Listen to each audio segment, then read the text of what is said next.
आपको पता है कि 28 राज्यों और 8 केंद्र शासित प्रदेशों से मिलकर बना हमारा प्यारा भारत जो आज ऐसा दिखता है वो 1947 में कुछ ऐसा दिखता था। 560 प्रिंसली स्टेट और ब्रिटिश प्रोविंसेस में बटे इस देश को 1950 में इंडियन कॉन्स्टिट्यूशन के प्रभाव में आने के बाद 4 भागों में रिकॉग्नाइज किया गया। पार्ट ए जो कि फॉर्मर ब्रिटिश प्रोविंसेस से मिलकर बना, पार्ट बी जिसे प्रिंसली स्टेट को जोड़कर बनाया गया, पार्ट सी छोटे छोटे राज्य जैसे अजमेर, भोपाल, दिल्ली, हिमाचल प्रदेश आदि से मिलकर बना, और लास्ट पार्ट डी में रखा गया अंडमान एंड निकोबार आइलैंड।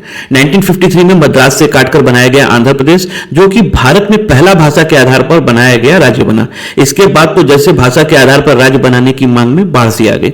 1956 में एक मेजर स्टेट रीऑर्गेनाइजेशन के तहत जो कि प्योरली लिंग्विस्टिक और एडमिनिस्ट्रेटिव लाइन पर थी, भारत को 14 राज्यों और 6 केंद्र शासित प्रदेशों में विभाजित किया गया। 1960 में बॉम्बे स्टेट को भाषा के आधार पर ही गुजराती बोलने वाले गुजरात और मराठी बोलने वाले महाराष्ट्र में विभाजित किया गया।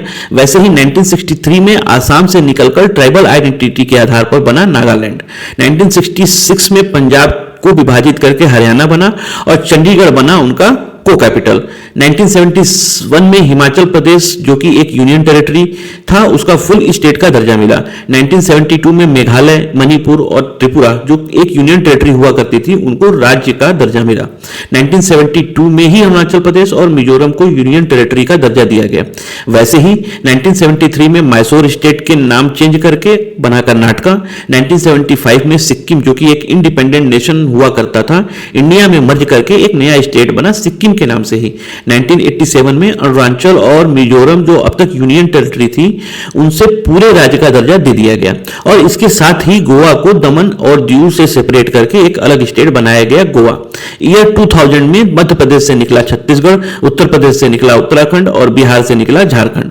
2014 में आंध्र प्रदेश को विभाजित करके बना आंध्रा और तेलंगाना, और 2019 में जम्मू और कश्मीर को विभाजित करके बना 2 union territory Jammu and Kashmir and Ladakh.